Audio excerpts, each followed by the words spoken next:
République démocratique du Congo, pays dirigé par Félix-Antoine Tshisekedi Tshilombo, président de la République. Mesdames et messieurs, vous nous captez à travers le monde. C'est votre magazine d'information générale, mais également de l'actualité. À vous la parole que vous propose la télévision Bossolo TV au cœur des investigations. Nous venons à chaque fois dans cette tribune palper du bout du doigt certaines questions qui font la une de l'actualité dans les secteurs politiques, économiques, dans les secteurs des infrastructures, de la culture, mais également de l'économie. Vous savez que la République démocratique du Congo s'apprête à organiser le 4e cycle électoral des élections générales en RDC.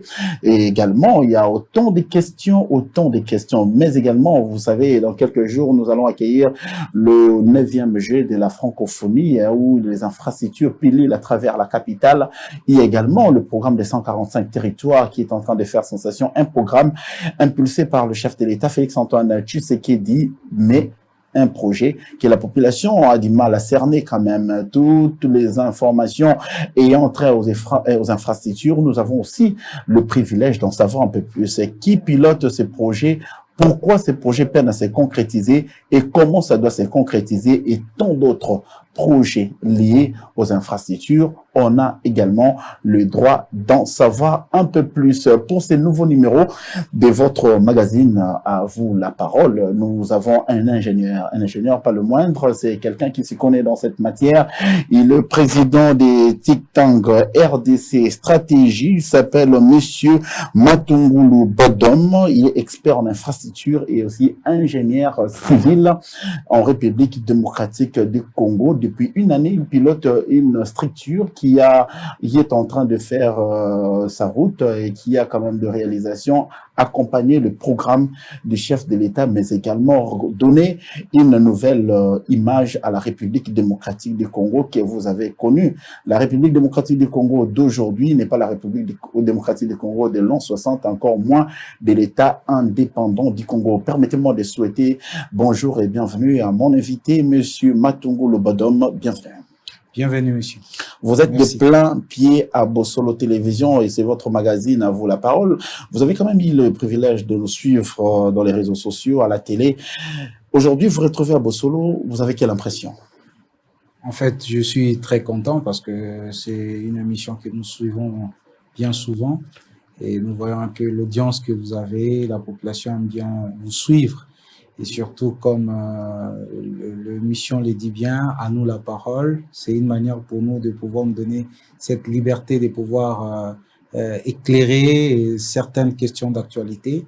C'est quelque chose déjà, nous vous disons coup de chapeau pour le travail qui est en train d'être abattu en ce lieu. Tout l'honneur revient au directeur général Israël Mutombo qui s'est bec et ongle pour donner une nouvelle image à la télévision congolaise. Il faut que la vérité soit dite dans tous les secteurs. Je vous prends pour ces nouveaux numéros à votre casquette d'expert en infrastructure.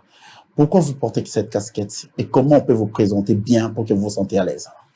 D'accord, bon, je suis Monsieur Bodom Matungulu, donc ingénieur civil d'avoir de formation. J'ai en fait obtenu mon diplôme d'ingénieur civil à la faculté polytechnique de l'université de Kinshasa, au département de génie civil et plus particulièrement à l'option structure et ouvrage d'art.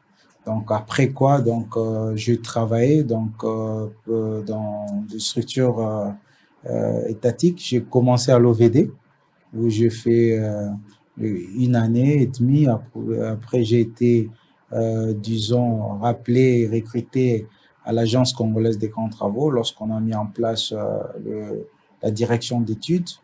Et juste, je travaillais pendant plus de 8 ans et ensuite, je suis allé faire une spécialisation à l'École nationale des ponts et chaussées à Paris où j'ai obtenu un diplôme d'ingénieur, donc spécialiste en tout ce qui est système ferroviaire et transport urbain. Et on a essayé aussi d'ajouter une autre certification à l'école de commerce de Shanghai, où nous avons obtenu une certification dans tout ce qui est aujourd'hui planification et construction urbaine. Et aujourd'hui, il y a d'autres formations que nous ajoutons. Je suis en train de poursuivre un executive master en tout ce qui est politique et management de développement orienté à l'Afrique, et aussi de faire une autre certification sur tout ce qui est des études prospectives qui peuvent nous permettre aujourd'hui de voir les choses à des horizons lointains et de pouvoir préparer et trouver des scénarios possibles qu'il faudrait intégrer dans les cadres du développement de notre pays. Tout ça, c'est bien. Faire toutes ces études pour vous-même, ou ça pour apporter un coup de pouce à la République démocratique du Congo, mais sur terrain, quand vous voyez dès 1960 jusqu'à ces jours, le secteur dont vous avez l'expertise, comment ça a évolué, le transport?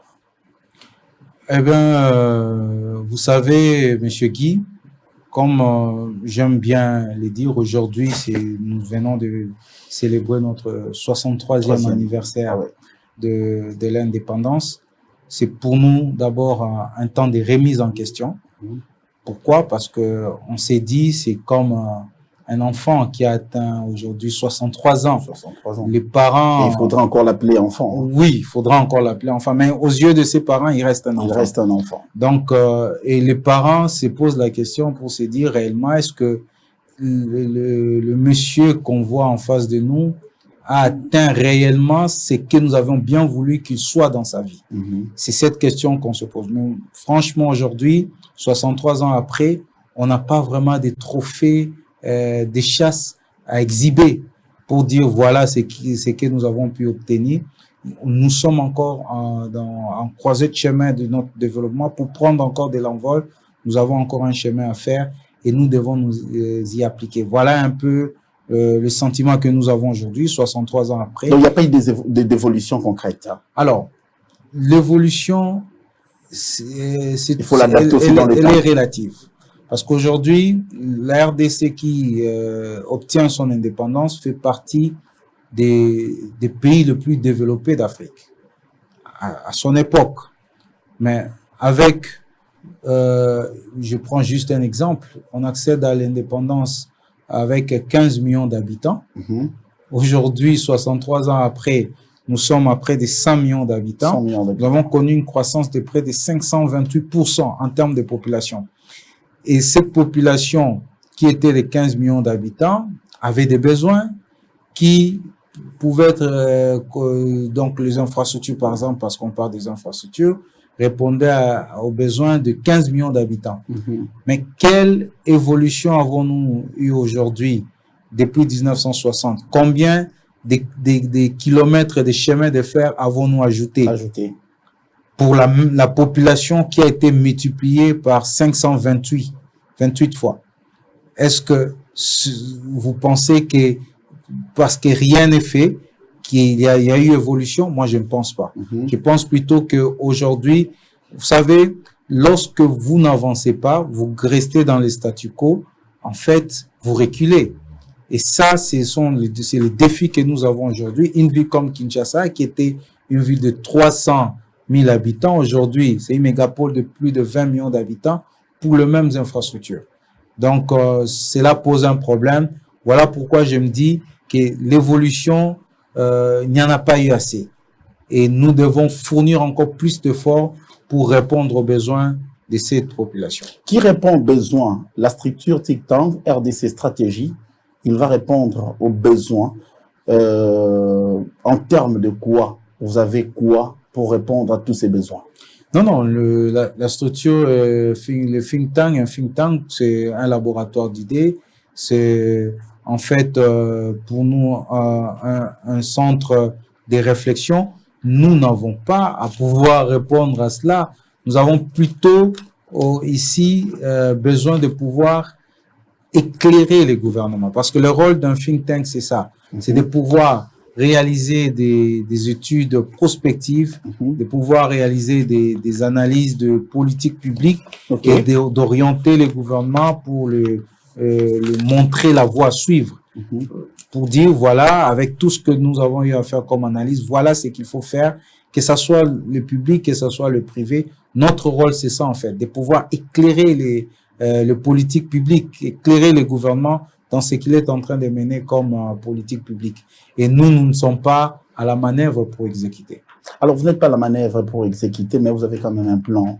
Aujourd'hui, think tank RDC Stratégie, d'après nos investigations, a totalisé déjà une année d'existence. Dans les une année d'existence, quels sont les projets que vous avez pilotés qui s'apportent des fruits pour le bien de la population congolaise? En fait, comme je le disais tantôt, le think tank RDC Stratégie, d'abord, une des choses qui a motivé notre, disons, la création de cette structure, c'est de pouvoir concrétiser les développements, l'émergence de la RDC. Parce que nous réalisons... Ça passe par vous, hein, je vois. Nous réalisons des études prospectives. Quelle étude vous avez réalisée? Oui, je vais y arriver. Nous menons des réflexions stratégiques, parce qu'aujourd'hui, nous pensons que la RDC ne peut être RDC sans sa grandeur. Nous sommes appelés à être un grand pays et tout commence par la réflexion. Et une réflexion qui ne se limite pas juste à ces niveaux, mais qui va jusqu'à l'action. Et aujourd'hui, nous avons, au niveau du think tank RDC Stratégie, nous avons répertorié ou bien nous avons 4 axes, 4 domaines stratégiques sur lesquels nous menons nos réflexions. Premièrement, c'est sur le capital humain. Parce que nous estimons aujourd'hui que le capital humain, c'est ce qui sous-tend le développement d'une nation. Sans capital humain, nous ne pouvons rien faire. Parce que vous savez, aujourd'hui, la RDC, deux fois, lorsqu'on parle de la RDC, on parle du scandale géologique. On oublie de parler de l'homme. Parce que à quoi sert-il d'avoir des richesses de matières premières sous nos pieds, alors que nous ne sommes pas à même de pouvoir exploiter cela, transformer cela. Mais pour y arriver, il faut avoir de la matière grise pour le faire. Sinon, c'est d'autres personnes qui vont en bénéficier et nous allons sous-traiter notre développement. Voilà pourquoi nous pensons que le capital humain joue un rôle essentiel dans le développement d'un pays. Et comme deuxième secteur... Le Congo, je vous prends au mot, on n'a pas un problème d'homme quand même, on n'a pas un problème d'un capital humain. Le problème du capital humain se pose. Vous savez, l'indice de développement humain de la RDC est de combien? Éclairer la lenteur de l'opinion. 0,37. 0,37 veut dire qu'aujourd'hui, qu'un enfant qui naît aujourd'hui, arrivé à son âge adulte, cet enfant ne va ressortir que 37% de sa capacité, du potentiel qu'il a, que 37%. S'il avait reçu de son bas âge une éducation, un système éducatif qui était de bonne qualité, et une personne qui avait aussi reçu un système de santé qui aussi est de haut niveau, l'amènerait à pouvoir manifester plus de potentiel à son âge adulte. Et ça, c'est un grand défi pour la RDC. Et nous sommes classés 175e pays sur 189. C'est pour dire qu'il y a un problème. Aujourd'hui, pour résoudre ces problèmes, c'est essayer d'investir dans les capitales humaines, dans l'éducation. Parce que j'ai donné tantôt un exemple. Aujourd'hui, la RDC veut se développer dans tout ce qui est la chaîne de valeur de batteries électriques. Mais il faut avoir dans nos facultés des filières qui traitent ces questions. C'est ça le problème. Si nous n'en avons pas, c'est les autres qui vont venir le faire. Donc, c'était pour dire qu'il y a les capitales humains. Comme deuxième secteur, nous avons les infrastructures dont nous sommes en train de parler. Parce que vous allez constater avec moi, Monsieur Guy, dans tout le pays aujourd'hui qui se disent des pays développés. Les infrastructures occupent une place de choix dans les stratégies d'émergence, de développement de ces pays. Je prends Dubaï. Tous les pays. Je prends la Corée du Sud comme exemple. La Corée du Sud a connu le même problème que la RDC. Et je crois qu'ils ont obtenu leur indépendance en 1962. Regardez aujourd'hui à quoi ressemble la Corée du Sud. Mais vous savez qu'est-ce qu'ils ont mis en place? Un boom. Ils ont mis en place un plan de développement des infrastructures et un investissement massif. Cet investissement massif est allé de 1962 pendant plus de 30 ans. ils investissaient dans les infrastructures. Et ils ont mis en place ce qu'on appelle des plans quinquennaux, où ils avaient des objectifs à atteindre, ils étaient en train de travailler là-dessus. C'est ce qu'il faut aujourd'hui. Et les experts l'ont bien démontré qu'aujourd'hui, il y a un lien entre le développement des infrastructures et la croissance économique d'un pays. Lorsqu'on veut parler de l'émergence d'un pays, il faut investir abondamment, massivement dans les infrastructures. Et ça, c'est important. Et comme troisième secteur, nous parlons de tout ce qui est, nous réfléchissons sur tout ce qui est gouvernance, amélioration de la gouvernance, de tout ce qui est réforme institutionnelle et aussi de l'amélioration du climat des affaires.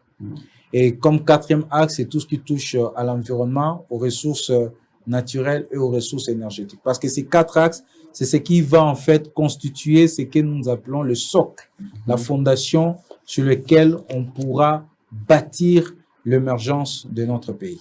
Vous avez la parole, monsieur Matungulu Bodom, parce que quand vous parlez, vous donnez l'exemple de la Corée du Sud. Aujourd'hui, moi, je vois Dubaï, je vois d'autres pays qui ont aussi explosé dans les domaines des infrastructures. Ici, en République démocratique du Congo, vous réfléchissez sur 50 recommandations. Qu'est-ce qui est basé sur ces recommandations?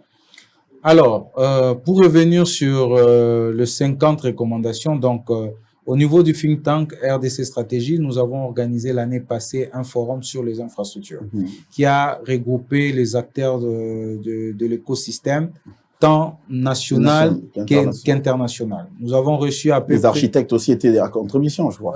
Les architectes, pas vraiment. Nous avons plus travaillé avec les ingénieurs. Parce qu'on ne peut pas parler infrastructure sans associer les architectes. Non, si on peut parler infrastructure sans associer les architectes. Parce que les architectes, c'est plus dans les bâtiments et peut-être dans d'autres formes d'architecture liées au pont, où on essaie d'intervenir. Mais là, c'était plus avec les experts qui sont dans l'ingénierie en fait des infrastructures, où vous avez ceux qui sont dans la partie technique, mais vous avez aussi dans tout ce qui touche la partie juridique, mais aussi la partie financière. Nous avons regroupé tout cet écosystème où nous avons débattu pendant 3 jours avec des ateliers, avec la participation du gouvernement, entre autres le ministre de Transport et le ministre des Infrastructures qui étaient présents, le ministre provincial des Infrastructures de Kinshasa, mais aussi de Lualaba et celui du Haut-Katanga qui ont pris part à ces assises. Et à l'issue de cela, nous avons publié et présenté un document que nous appelons la voie à suivre. La voie à suivre pour développer les infrastructures en République démocratique du Congo. De quelle infrastructure parlez-vous? Nous parlons de plus, nous avons touché les infrastructures de transport.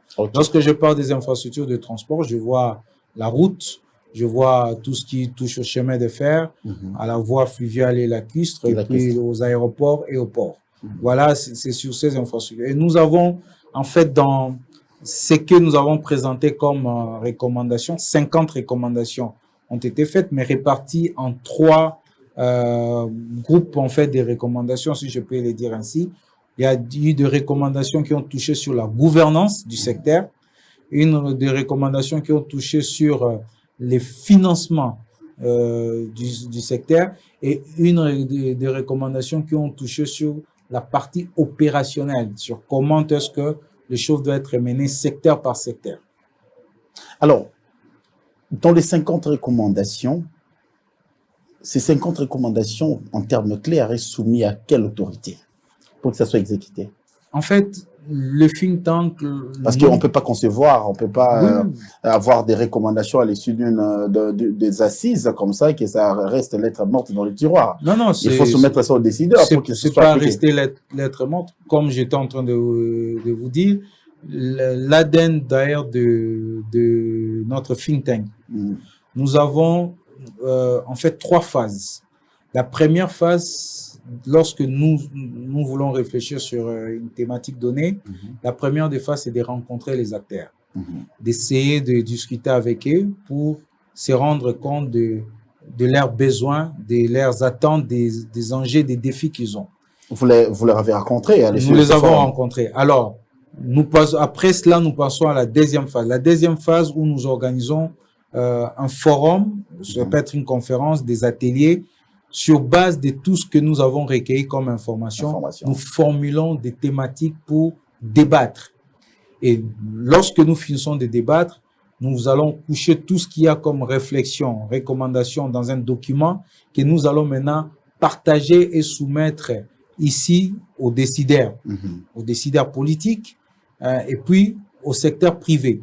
Parce que nous travaillons et pour le secteur public et pour le secteur privé. Nous créons en fait ce qu'on appelle ces langages, ce que nous appelons, nous voulons avoir un langage bilingue.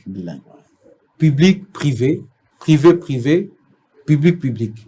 Ça permet à ce que les gens se parlent, les gens arrivent à se rencontrer, à échanger et à trouver ce que... Et nous, juste après le forum, nous avons parcouru tout le bureau de tous ces acteurs qui étaient avec nous, mais nous sommes rentrés vers eux pour leur proposer cela. Je crois que vous pourrez balancer quelques images du rapport et puis de comment nous avons sillonné les bureaux des différentes autorités et aussi responsables de structures, que ce soit public ou privé, pour partager avec eux ces recommandations sur lesquelles nous pourrons revenir au moment opportun. Alors, monsieur Matungulu, quand vous parlez des infrastructures, parce que moi je me base surtout parce que l'homme congolais n'a pas besoin de dire, l'homme congolais a besoin de faits. Aujourd'hui, je prends dans les lots de vos recommandations, parce que vous êtes en train d'axer votre action sur les infrastructures. Je prends l'infrastructure aéroportuaire, l'exemple de l'aéroport international du Chili. Quelle recommandation pour la modernité de cet aéroport, qui aujourd'hui est vieux de 54 ans? Ok, merci beaucoup, Monsieur Guy. En fait, je ne vais pas prendre les choses directement comme vous les demandez. Parce que la population vous suit, hein? Vous êtes un organe de réflexion. Vous donnez des avis au gouvernement pour que ça aboutisse à quelque chose. Parce qu'aujourd'hui, la population, vous avez la parole. La population, bon, d'accord, ces gars-là, ils sont en train de penser à ce qui peut apporter un changement. Alors aujourd'hui, les changements directs. Je vous prends un exemple type, l'aéroport international du Chili. Vous voyez l'infrastructure, c'est une infrastructure qui a vieilli, ce n'était pas construit pour que ça représente l'image que ça représente aujourd'hui. Par rapport à think tank RDC, quelle est la recommandation pour la modernité de cet aéroport? Vous savez, je vais vous dire une chose. Le problème, ce n'est pas les diagnostics. Les diagnostics, nous les connaissons très bien. Et aujourd'hui, dans notre pays, nous avons des tonnes et des tonnes d'études qui ont été menées, des réflexions qui ont été menées pour que les choses se fassent. C'est pourquoi je suis en train de dire, il faut passer en action. Voilà. Aujourd'hui, je reviens du Maroc. J'étais en Côte d'Ivoire. Vous voyez comment est-ce que le secteur des infrastructures sont en train de bouger dans ces pays. Vous vous dites, mais qu'est-ce qu'ils ont comme recette miracle pour y arriver là? Je crois que nous en parlons dans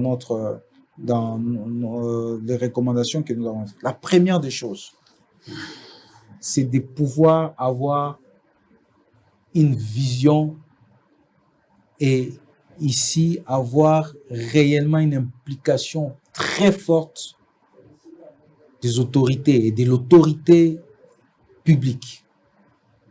Une vision de ce que l'on veut faire dans chaque secteur. Parce que sans la vision, on ne saura rien faire. Donc, il faut donc cette vision qui se traduit par une volonté forte de pouvoir changer les choses.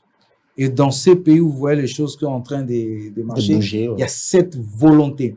Et deuxièmement, à la volonté ne suffit pas, il faut qu'il y ait aussi une organisation qui suit. C'est-à-dire, aujourd'hui, en termes de gouvernance, c'est que nous disons, je parle de la vision, c'est quelle vision qu'on a aujourd'hui de l'aéroport d'Ndjili, qu'est-ce qu'on veut faire.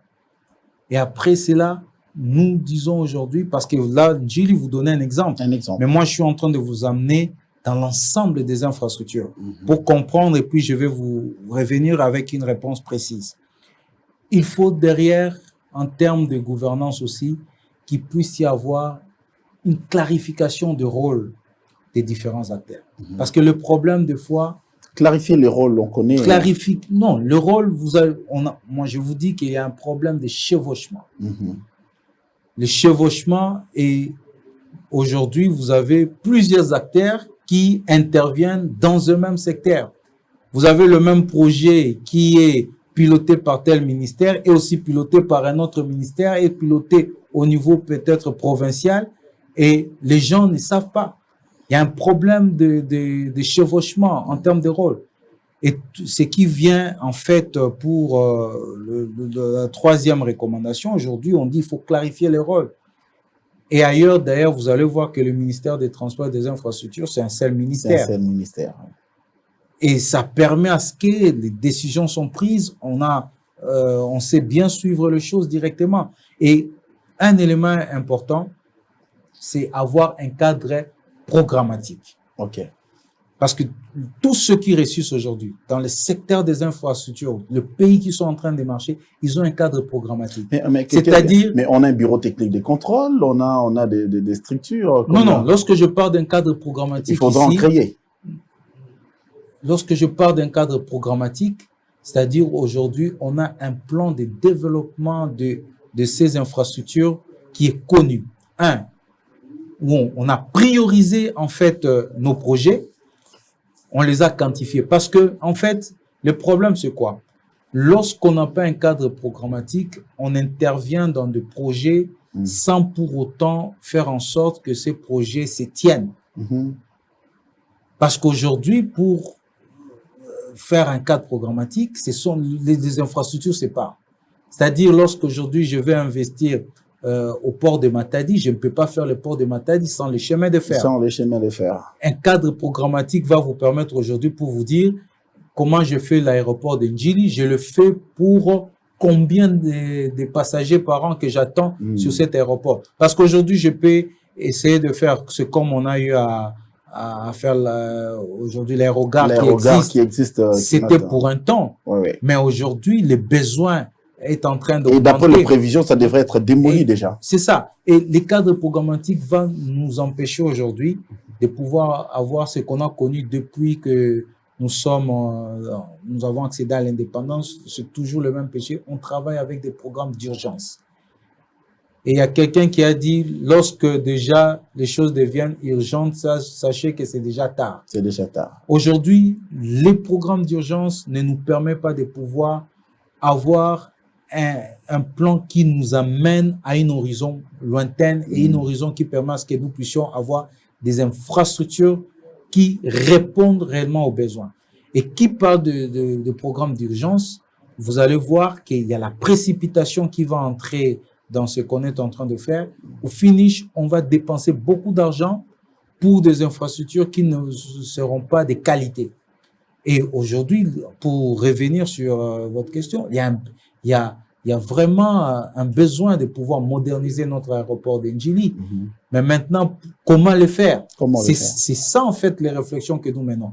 Et nous avons proposé aujourd'hui, dans les cadres de nos recommandations, pour la partie financement. C'est-à-dire, les grands problèmes, c'est-à-dire comment on finance l'aéroport d'Ndjili aujourd'hui.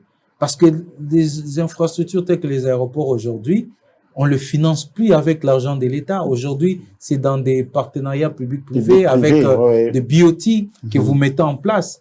Et ça, il faudrait que nous puissions être outillés pour le faire, pour faire des très bons choix. Le problème, c'est que le choix que nous avons eu à faire des financements, des fois sur nos aéroports, ne nous ont pas permis de pouvoir aller jusqu'à, disons, à concrétiser cette réalisation. Et c'est très important, c'est là où je me dis, il faut une volonté, il faut clarifier le rôle de chacun dans la mise en œuvre de ces projets, mais aussi avoir un cadre programmatique qui nous permet de pouvoir prioriser en fait nos actions. Alors c'est là où les bas blessent. On n'a pas un cadre programmatif pour examiner un peu le vrai problème et trouver des vraies solutions. Nous sommes à l'aéroport, nous partons dans les ports, comme aujourd'hui les ports en eau profonde des Bananas. Comment vous avez perçu ces projets et comment vous voyez son exécution? Je vais revenir sur quelque chose. Vous savez, les cadres programmatiques, nous l'avons. Moi, j'ai participé à la réalisation de ce qu'on appelle le plan national de développement des transports intégrés, Intégré. PDNIT, qui a été financé par la BAD en 2018 et qui prévoyait en fait le développement des infrastructures jusqu'en 2040 avec des plans quinquennaux de 5 ans. Et dans ces plans, je peux vous dire, Monsieur Guy, que nous avons, nous, experts, tout prévu.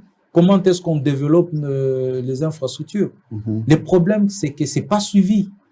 Aujourd'hui, tout ce qu'on essaye de faire, c'est on sort en dehors de ce qui est prévu Oui. dans le plan. Le plan n'est pas prévu. Aujourd'hui, ça se retrouve dans des tiroirs. Et derrière, on cherche plutôt à pouvoir encore commander d'autres études, alors que déjà, il y a des études qui existent. On ne sait rien faire. Et dans ces plans, je peux vous dire qu'on a planifié, par exemple, aujourd'hui, qu'est-ce qui doit être fait dans le secteur portuaire. Dans le secteur portuaire, aujourd'hui, il est primordial et pour des questions de souveraineté, nous devons avoir notre port en eau profonde. Des bananes, par exemple. Oui, des bananes. C'est pas une improvisation. Ça, il faut que nous puissions l'avoir. Mais maintenant, comment on le structure, comment on le développe avec tout ce qu'il y a. Parce qu'aujourd'hui, le développement de toutes ces infrastructures, c'est ce que je suis en train de dire, ça demande des financements, ça demande des investissements. Des investissements. Et comment est-ce qu'on fait pour financer tout cela? Et ça, dans le plan, nous avons prévu cela. Et je peux vous dire une chose, vous savez, ces plans a été même, nous avons même aujourd'hui ressorti le montant qu'il faut aujourd'hui pour le développement des infrastructures. Nous avons aujourd'hui arrivé à quantifier l'investissement qu'il nous faut. Il nous faut aujourd'hui près de 50 milliards pour développer toutes les infrastructures de transport. Ou en trouver quand on a un budget de 16 milliards. 50 milliards qu'on a étalé si on le fait en 10 ans. Donc, il nous faut à peu près 5 milliards par an. Si vous voulez le faire en 5 ans, il nous faut 10 milliards par an. Et comme vous le dites, c'est en fait presque le budget de la RDC. Mais maintenant, comment trouver cet argent? Comment trouver cet argent? Nous recevons sur ce plateau l'ingénieur Matungulu Bodom. Il est expert en infrastructure, puis ingénieur civil, président des think tanks RDC Stratégie. Avec lui, nous parlons un peu de réalité de fait. Dans le domaine des infrastructures, comme disait un explorateur, sans le chemin de fer, le Congo ne vaut un penny. Et aujourd'hui, on doit se poser la question où en sommes-nous? Et qu'est-ce que nous sommes en train de mettre en place pour pallier à divers problèmes liés au transport? Mais je vous prends au mot. Est-ce qu'aujourd'hui, dans la ville province de Kinshasa, il y a un plan des transports qui respecte les normes? Ou soit aussi en vue? Monsieur Guy, c'est que parce qu'on nous a inventé ici Métrokin, on nous a inventé beaucoup de choses qui peinent à se réaliser, mais vous êtes expert. Est-ce qu'il y a un plan qui existe, qui peut, en un clic, booster?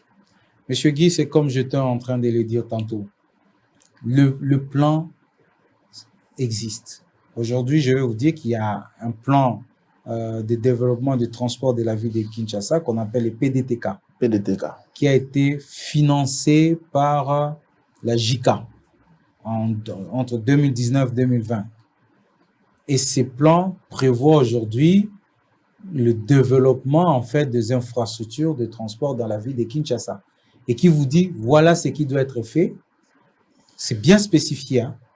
Vous avez tout ce qu'il faut comme pour désengorger la ville de Kinshasa, en termes de trains urbains, en termes de BRT, en termes de tout ce qui est comme transport fluvial.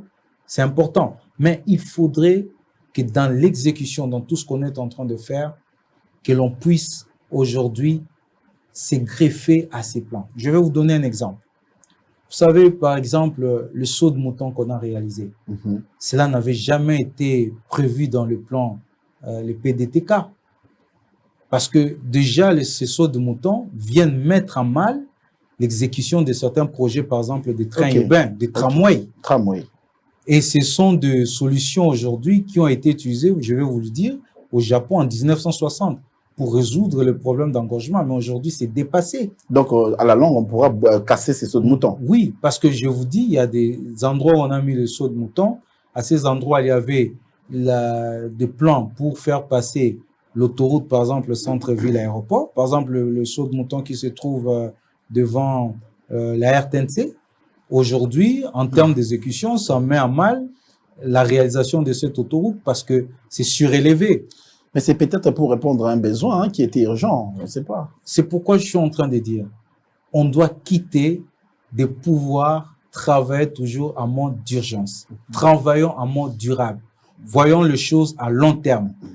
Il faut une bonne programmation et une bonne planification des interventions que nous sommes en train de faire. C'est là, lorsqu'on a une bonne programmation, une bonne planification, on optimise même les investissements que nous sommes en train de mener. À quoi sert-il de pouvoir investir des millions dans quelque chose qui va être peut-être cassé après quelques années? Alors qu'on peut essayer de faire des choses de manière bien structurée et bien faite. Ce n'est pas, c'est quelque chose aujourd'hui, on doit apprendre à le faire et le faire avec des normes. Et ça permet à ce qu'on puisse développer nos infrastructures.